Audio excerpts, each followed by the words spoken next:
Estamos de volta com o programa Ciência e Espiritualidade, falando sobre as doenças da modernidade sob uma ótica sistêmica e espiritual. Estou com o Dr. João Lourenço, médico, psiquiatra e psicoterapeuta. Bom, nós falamos um pouquinho no bloco anterior sobre o adoecer do espírito, né? Antes de a gente entrar nesse assunto, ou talvez até mesclando, uma outra doença da modernidade, né, que a gente não podia deixar de não falar, é a bipolaridade. Hoje todo mundo fala, eu sou bipolar, até com certo orgulho. Aí o espírito já está adoecido? Como que a gente entende essa bipolaridade? Eu digo a real e a fantasiosa. Entendi. A doença, que antigamente chamava-se psicose maníaco-depressiva, ela existe. Também tem uma porcentagem da população, é de causa orgânica bem estabelecida, tem a sua história natural e a sua evolução normal, natural da doença. Então o diagnóstico fechou, é isso mesmo. Só que não é tão comum assim, né? Eu diria até que ela é meio rara, né, de acontecer. O que nós vemos aí são as pessoas sofrendo oscilações do humor por causas outras que não é de condição orgânica e genética. E essas oscilações do humor têm a ver com causas muito mais psicológicas ou psicossociais do que realmente uma causa orgânica. E quando a gente fala do adoecimento do espírito, talvez hoje as pessoas estejam oscilando muito o humor em função de uma característica do momento do planeta em que está tendo um despertar espiritual maior nas pessoas. E esse despertar espiritual, eu até falei no outro bloco, né, pode acontecer exatamente isso, a pessoa tem uma patologia por causa do despertar espiritual.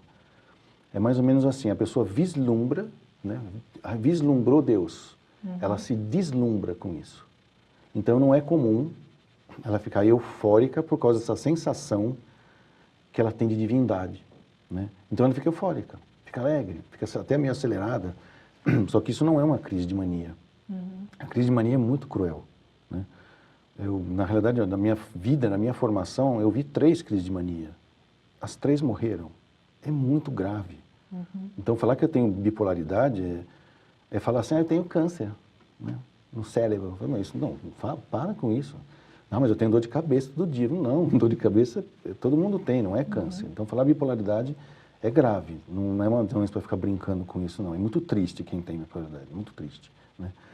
Mas, porém, hoje em dia, com essa possibilidade das pessoas estarem percebendo mais a necessidade da espiritualização da vida, leva ela até aberturas espirituais, até por meio de processos religiosos, alguns um pouco invasivos, tipo meditações para libertar a Kundalini, ou então usando substâncias químicas psicoativas para poder abrir centros neurológicos ligados à mediunidade, e a pessoa entrar em surtos psicóticos, em crises de aceleração do pensamento, em crises de euforia, que não é bipolaridade.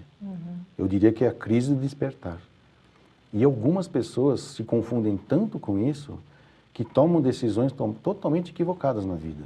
Do tipo assim, agora que eu descobri Deus, nossa, antes de eu descobrir, então não é essa mulher que eu queria estar casado, não é esses filhos que eu queria ter, não é esse trabalho. Como assim? Então quer dizer que Deus só existe depois que você descobriu Ele. Né? Então existem essas patologias, que eu chamo de patologias escolásticas, né? Porque vem lá da Igreja Católica essa maneira de dizer que quando eu descobrir Deus, eu vou virar um sacerdote. Né? Não precisa fazer isso, né? E aí que vem o equívoco de se diagnosticar sintomas do despertar espiritual. E esse diagnostica usando sintomas e não a história natural da vida da pessoa, e encaixa ela naqueles exames, naqueles testes que a psiquiatria faz, ela se encaixa na bipolaridade, e aí começa a tomar remédio, aí começa a dar um monte de confusão biológicas, psicológicas, sociais e espirituais na vida da pessoa. Pior o que estava mais ou menos, né? Exatamente. Tá certo. Bom, doutor João, também esse assunto, né, das doenças modernas, né, dos transtornos que assolam a humanidade hoje também é um assunto bem extenso, mas o nosso programa de hoje chegou ao final. Você que está em casa pode escrever para nós, falando sua sugestão, seu comentário, enfim, mandando seu recado. O nosso e-mail é cienciaeespiritualidade@tvmundomaior.com.br. Agora, Décio, e você, o que você acha das doenças da modernidade?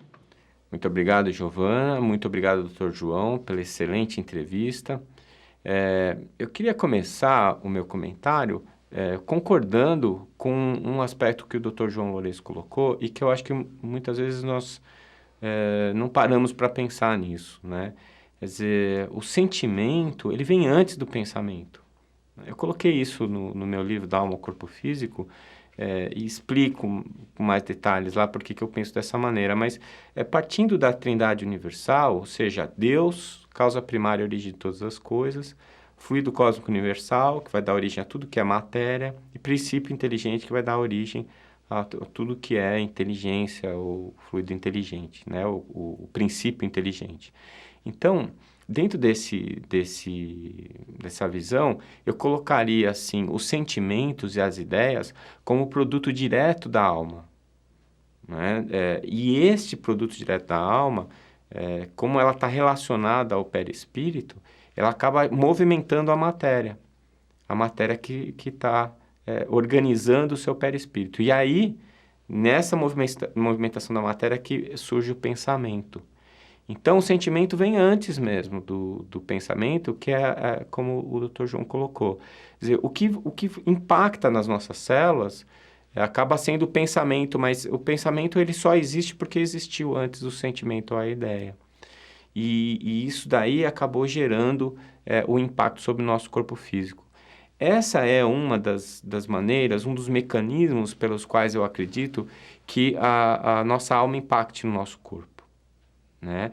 Então, dentro desse aspecto das doenças da modernidade, quando a gente já não está mais lutando para morrer de parasitas, por conta dos parasitas, quando a gente não está mais lutando para não morrer desnutrido, desidratado, quando a ciência evoluindo vai transformando determinadas causas de óbito, né? E aí a gente passa a morrer menos de determinadas coisas, né? E a gente pensa que já houve tempo em que 40 anos era idoso, porque todo mundo morria antes disso.